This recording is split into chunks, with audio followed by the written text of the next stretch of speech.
अस्सलामुअलैकुम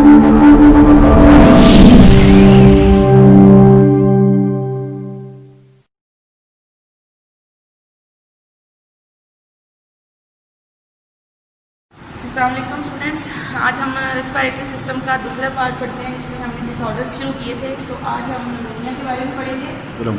ठीक है, क्या पढ़ रहे थे हम लोग? Respiratory disorders. अब रेस्पिरेटरी डिसऑर्डर्स में हमने डिफरेंट डिजीजेस देखनी है कि इसकी कौन कौन सी हैं। तो मैंने कल आपको पढ़ाई थी कौन सी, ब्रोंकाइटिस और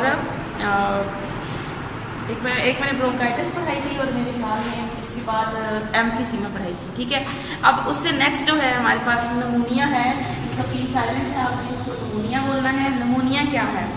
अगर लंग्स में इन्फेक्शन हो जाए, इन्फेक्शन होती है जर्म्स की वजह से, वायरस बैक्टीरिया की वजह से, फंगस की वजह से। अगर ये माइक्रो ऑर्गेनिज्म क्या करें, हमारी बॉडी में दाखिल होकर हमें इन्फेक्शन कर दें लंग्स के अंदर, तो अगर लंग्स इन्फेक्टेड हो जाएं तो फिर एक डिजीज कॉज होती है, that is called नमूनिया। Infection of lungs is called नमूनिया।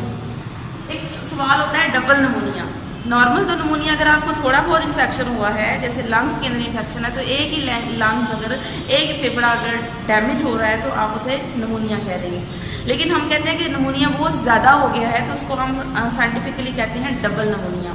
Double नमूनिया क्या होता है कि दोनों के दोनों जो लंग्स हैं वो इन्फेक्टेड हो गए हैं, यानी दोनों जो फेफड़े हैं उनमें अच्छी खासी जो है वो इन्फेक्शन हुई पड़ी है और वो डैमेज हुए हुए हैं।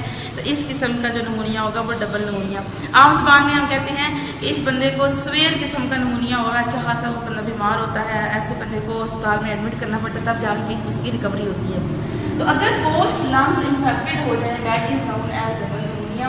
अक्सर पेपर में डिफाइन डबल नमूनिया आ जाता है, तो आपको पता होना चाहिए।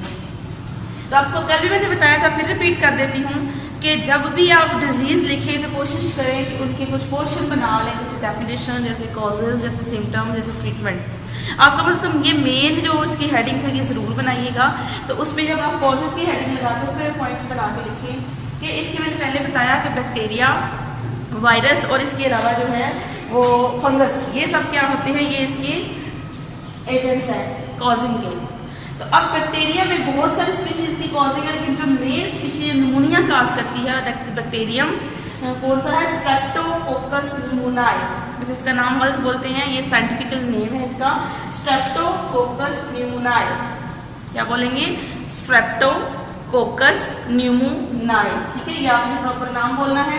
वायरस की भी एक स्पीशीज हुई है, वायरस इन्फ्लुएंजा है। ये इन्फ्लुएंजा वायरस ये भी नमूनिया काज करता है। इसके अलावा फंगस मीन फंजाई की भी बहुत सारी काइंड्स हैं, उसमें नॉर्मल लिख दिया है फंगस, तो फंगस भी नमूनिया को काज करता है। अब ये जो एजेंट्स हैं, ये मैंने इनकी बात की है, हमें पता है जब कोई एजेंट आपकी बॉडी में जाता है, एंटर होता है, ब्लड में जाता है, ब्लड से फिर लंग्स में चला जाता है। अब लंग्स में एंटर होके, क्योंकि ये एल्वेलाई को क्योंकि एल्वेलाई ही लंग्स बना रहे हैं, आपको पता है कि एल्वेलाई का कलेक्शन ही लंग्स है, स्पॉन्जी इसीलिए होते हैं। तो अब ये लंग्स की एल्वेलाई में चले जाते हैं, एंटर हो जाते हैं पॉजिटिव एजेंट। अब पॉजिटिव एजेंट मैंने किसे कहा है? वो तमाम बैक्टीरियम, वायरस, इनमें से कोई एक हो सकता है, कोई दो हो सकते हैं। तो कोई भी जो एजेंट उसको कॉज कर रहा है वो आपके एल्वेलाई में जाएगा, वहां जाके सेटल करेगा। सेटल करने का मतलब होता है कोई भी जर्म, पैरासाइट जब आपकी बॉडी में एंटर होता है तो एंटर होने के बाद पहले अपने आप को वहां पे सेटल करता है। जैसे कोई दुश्मन है, अगर उसने कहीं जाके कोई प्रॉपर कोई कार्रवाई करनी है या कोई भी किसी जगह पर जाकर रहता है, तो पहले वहाँ पे अपने आप को सेट तो करता है। एक बंदा जैसे फौजी होते हैं, अब इन्होंने क्या करना है, किसी एरिया में जाके अपने कैंप लगाए हैं या किसी दुश्मन पे, दूसरे दुश्मन पे हमला करना है या नज़र रखनी है, तो क्या करते हैं कि पहले अपनी प्रॉपर जगह बनाते हैं कि कहाँ वो लेटेंगे, कहाँ पे वो छुप के देखेंगे, कहाँ से वो गन चलाएंगे, कहाँ पे हमला करेंगे। वो सारी चीज़ें पहले वो लोकेशन को सेट करते हैं, फिर वो बैठ जाते हैं और उसके बाद फिर वो तमाम काम करते हैं। इसी तरह से ये जो एजेंट्स हैं, ये जो कॉजिंग एजेंट्स हैं, यानी ये जो जर्म्स हैं, ये वहाँ पे सेटल डाउन हो जाएंगे, यानी यहाँ पे कुछ टाइम रहेंगे और उसके बाद अपने आप को ग्रो कराएंगे, अपनी स्पीड बढ़ाएंगे, यानी अपने आप की ग्रो करा के, रिप्रोडक्शन करके, अपनी तादाद बढ़ा के फिर अपना काम करना शुरू करेंगे। क्या करेंगे? वहाँ खाना शुरू कर देंगे लंग्स को, क्योंकि उनको तो खाना ही है। तो जब खाएंगे तो लंग्स ब्रेक होना शुरू हो जाएंगे, जब ब्रेक होंगे लंग्स टिश्यू तो जाहिर बात है उसके अंदर से बलगम प्रोड्यूस होने शुरू हो जाएगी। बलगम हम कहते हैं म्यूकस को। तो पस भी बननी शुरू हो जाएगी, खून भी निकलना शुरू हो जाएगा, जिससे वो अच्छे खासे हमारे लंग्स डैमेज हो जाएंगे और हम सवेर किस्म की निमोनिया का शिकार हो जाएंगे। हमें डिफरेंट अलामात ज़ाहिर होने लग जाएंगे। वो अलामात कौन कौन सी हो सकती हैं? बुखार हो जाएगा, बहुत तेज बुखार होता है। जाहिर बात है जब बुखार होता है तो हम अक्सर हमें हमारी पूरी बॉडी कांप रही होती है कि हमें सर्दी लग रही होती है। तो शिवरिंग, कफ, बहुत ज़्यादा खांसी आती है, स्पूटम प्रोडक्शन होती है। स्पूटम प्रोडक्शन का मतलब होता है कि हाँ खांसी तो हो रही है लेकिन साथ बहुत सारी बलगम भी आ रही है। शॉर्ट ब्रेथ का मतलब है ये जितनी भी हम लोग रेस्पिरेटरी डिसऑर्डर्स पढ़ रहे हैं इसमें हम यही देखते हैं कि शॉर्ट ब्रेथ मीन कि सांस छोटा हो जाता है। सांस छोटा होने का मतलब ये है कि आपको सांस लेने में मुश्किल हो रही है तो आप तेज सांस ले रहे हैं तो वो छोटे साइज का होगा, ठीक है। तो शॉर्टनेस ऑफ ब्रेथ हो जाती है। आपका स्किन कलर जो है वो चेंज हो जाता है। स्किन कलर चेंज होने का मतलब होता है जाहिर बात है आपकी बॉडी में ऑक्सीजन पूरी नहीं हो रही, लंग्स प्रॉपर काम नहीं कर रहे, लंग्स ऑक्सीजन को नहीं ले रहे, हवा को आप अंदर तो लेके जा रहे हो लेकिन ऑक्सीजन नहीं आती उसमें, तो आपके खून में ऑक्सीजन की अच्छी खासी क्वांटिटी लो हो जाती है। जब ऑक्सीजन की क्वांटिटी लो होती है तो अगर आपको याद हो तो अपने हार्ट वाला पढ़ा था कि जब हमारे ब्लड में लो कंसंट्रेशन ऑफ ऑक्सीजन होती है तो हमारे ब्लड का कलर रेडिश नहीं रहता बल्कि ब्लूइश होना शुरू हो जाता है। तब ये कलर ब्लूइश होगा तो हमारे जो कलर स्किन कलर है वो पर्पल या डस्की फील होगी। हम तो उससे कहते हैं कि बंदा काला हो रहा है, हमें काला फील होता है लेकिन एक्चुअली वो पर्पल और डस्की हो रहा होता है। लेकिन नॉर्मल अपीयरेंस में हमें लगता है कि बंदे का रंग वो डार्क हो गया है या हमें वो नीला सा फील होता है।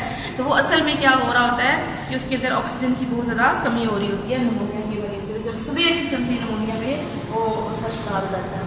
अब इसकी ट्रीटमेंट क्या है? तो ट्रीटमेंट तो वैक्सीनेशन है। कोशिश होती है कि इसकी वैक्सीनेशन कराई जाए ताकि एक दफ़ा हुआ है तो नेक्स्ट टाइम भी ना हो। इसके अलावा एंटीबायोटिक्स का यूज़ है क्योंकि बैक्टीरिया खास करके अगर वायरस से हुआ है तो उसकी वैक्सीनेशन से ही ट्रीटमेंट होगी। बैक्टीरियम जो है जो बैक्टीरिया कॉजिंग एजेंट्स होते हैं वो सिर्फ और ट्रीट की जाते हैं एंटीबायोटिक से, क्योंकि एंटीबायोटिक सिर्फ और सिर्फ इस्तेमाल होती है for the treatment of bacteria को ट्रीट करने के लिए, उनको किल करने के लिए जो है इस्तेमाल होती है, ठीक है। ये तो हमारे पास हो गया निमोनिया। अगली डिजीज हमारे पास है अस्थमा। क्या है? अस्थमा। अस्थमा का अलग सी मतलब जो है हम आम जुबान में आपने अगर सुना हो तो दमे के मरीज हम कहते हैं फलां बंदा दमे, आपने बहुत सारे लोगों को देखा भी होगा। तो एस्थमा कहते हैं दमे को। अब ये भी एक रेस्पिरेटरी डिसऑर्डर है, यानी ये भी हमारे जो लंग्स और एल्वेलाई और ब्रोंक्यूल की ही जो है मसला है। तो हम इसको देखते हैं ये क्या है। ये जो है इसकी अब वही प्रॉपर उसी तरह आप हेडिंग लगाएंगे डेफिनेशन की, तो डेफिनेशन को आप पॉइंट्स में भी लिख सकते हैं जैसे आपकी बुक में लिखी हुई है वैसे भी, लेकिन अपनी हेडिंग जरूर लगा दी, ठीक है। क्या है? It is form of allergy. Asthma में क्या होती है कि हमारी बॉडी में एलर्जी, अब एलर्जी का मतलब ये नहीं खारिश होनी शुरू हो जाती है, नहीं, हमारे लंग्स के अंदर क्या होता है कि वो सेंसिटिव हो जाते हैं। सेंसिटिव मतलब कि अगर कोई ऐसा एलर्जन मतलब होता है वो एलर्जी कॉजिंग एजेंट, वो एजेंट जिसकी वजह से आपको प्रॉब्लम हुई है, जिससे आपकी जो है वो बॉडी के अंदर लंग्स के अंदर जो सेंसिटिविटी है, अगर आप दमा का शिकार हैं तो क्या होगा, आपके ब्रोंक्यूल्स, आपके जो अंदर एल्वेलाई हैं, जो ही वो बाहर की हवा ऐसी हो जिसमें डस्ट पार्टिकल हैं ज़्यादा, आप मिट्टी में गए हैं, बहुत ज़्यादा मिट्टी उड़ रही है तो आपको फ़ौरन जो है वो मसला होना शुरू हो जाएगा दमे का। इसी तरह से अगर जिस तरह सीज़न आता है, ये कौन सा मार्च का सीज़न होता है, क्या कहते हैं हम लोग, बहार का मौसम है, ठीक है। ये इसमें क्या होता है कि पोलन ग्रेन के फूल लेने उभरे होते हैं, तो पोलन ग्रेन हवा में बहुत सारे होते हैं। अभी पोलन ग्रेन हवा के साथ हमारे अंदर जा रहे हैं, अब ये भी वहां जाके मसला कर रहे हैं, ठीक है। तो जो ही लोग ऐसे सीजन में जो लोग क्या करते हैं, काफ़ी हाथ तक जो है दमे का मतलब उनको मसला हो रहा होता है, सांस लेना मुश्किल हो रहा होता है, वो तकलीफ हो रही होती है उनको। क्यों हो रही होती है? क्योंकि पोलन ग्रेन हवा में होते हैं। या कुछ लोग ऐसे भी होते हैं सेंसिटिव, जरूरी नहीं है कि जो हमने सारे एलर्जेंस देखे हैं, मैंने कहा एलर्जन स्मोक भी हो सकता है, डस्ट भी, परफ्यूम भी, पोलन ग्रेन्स भी हो सकते हैं। इनमें सारे नहीं कोई बंदा इस हिसाब से ही एलर्जिक हो, ऐसा नहीं है। किसी एक से भी हो सकता है, किसी दो से भी हो सकता है। जब इसलिए इनके सामने नहीं आएंगी तो इनके ब्रोंक्यूल क्या करेंगे, सेंसिटिव हो जाएंगे, फौरन म्यूकस प्रोडक्शन शुरू कर देंगे। अब जब म्यूकस प्रोडक्शन होगी तो जो ब्रोंकाई या ब्रोंक्यूल्स है वो उनकी जो रास्ता है, उनके अंदर नाली है, ट्यूब है, ट्यूब की जो जगह है वो कम होना शुरू हो जाएगी। क्यों? म्यूकस प्रोडक्शन हो रही है ना, बलगम यहाँ आके जमा होनी शुरू हो जाएगी। बल्कि ज़्यादा हो जाएगी तो ये रास्ता थोड़ा तंग होना शुरू हो जाएगा, नैरो हो जाएगा। जब ये नैरो होगा तो यहाँ से हवा का गुजरना मुश्किल हो जाएगा, जब मुश्किल होगा तो सांस लेनी मुश्किल होगी। तो ऐसा बंदा जो ही ऐसी चीज़ से टकराता है, एक्सपोज होता है, यानी आप किसी ऐसी, अगर आप दमा का मरीज है तो आप क्या कि आप ऐसी जगह पर जाके बहुत सारा धुआं है, अब वहाँ पे इतना स्मोक है कि आप फौरन घबराने लगे और आपको सफोकेशन होने लगी और आपका सांस उखड़ने लग गया। या आपने परफ्यूम से है आपको, तो किसी ने आपने खुद ही अपने पे परफ्यूम छिड़की, लेकिन खुद ही आपको मसला होने लग गया, क्योंकि आपकी जो लंग्स हैं, ब्रोंक्यूल्स हैं, वो सेंसिटिव हैं किससे, उस एलर्जन से, इस चीज से आपको मसला हो रहा है। ठीक है, तो ये हो गया कि when allergen expose the bronchiole become sensitive, expose bronchioles they become sensitive, यानी वो सेंसिटिव होंगे, मोर प्रोडक्शन करेंगे म्यूकस की प्रोडक्शन करेंगे, तो क्या होगा कि ब्रोंकाई की एयरवेज नैरो हो जाएंगे। जब वो नैरो होंगे तो वहां से हवा का गुजरना मुश्किल हो जाएगा। शॉर्टनेस ऑफ ब्रेथ सिम्टम्स में आ जाते हैं, वही बार बार शॉर्टनेस ऑफ ब्रेथ, ये सारे जो मसले हैं इसमें सांस बहुत मुश्किल हो जाता है, और दमे के मरीज में तो बहुत ज्यादा मुश्किल हो जाता है।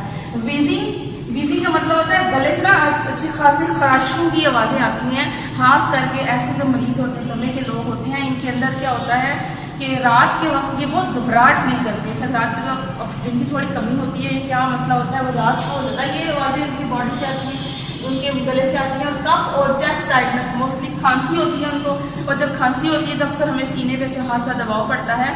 तो ये जो है वो इसकी सिम्टम्स हैं। ट्रीटमेंट में आ जाते हैं, ट्रीटमेंट में यूज ऑफ इनहेलर ही इसका प्रॉपर इलाज है। वैसे इसका प्रॉपर इलाज दवाइयाँ वगैरह भी दी जाती हैं, लेकिन ज़्यादातर ऐसे मरीजों को है तक इनहेलर अपने साथ रखें, क्योंकि जब इन्हें ये मसला हो रहा होता है तो इनहेलर जब यूज़ करेंगे तो इनहेलर्स के अंदर क्या होते हैं, ये पंप टाइप के स्ट्रक्चर होता है, इसके अंदर कुछ केमिकल डाले हुए होते हैं। जो ही आप उसे मुंह के पास ला के पंप करते हो तो इसका जो केमिकल है वो आपकी बॉडी में जाता है और लंग्स में जाएगा, वहाँ जाके फौरन जो रास्ता जो कम हुआ था म्यूकस को यहाँ से खत्म करना शुरू, म्यूकस यहाँ से खत्म हो जाएगा उस केमिकल की वजह से, तो जो एयरवे आपका नैरो हुआ था वो खुला हो जाएगा और आपको सांस में आसानी होगी। ठीक है, ये तो हमारे पास जो है वो अस्थमा था। इसके बाद एक डिसऑर्डर रह गया लंग्स कैंसर, जो नेक्स्ट लेक्चर में आप लोगों को समझाऊंगी।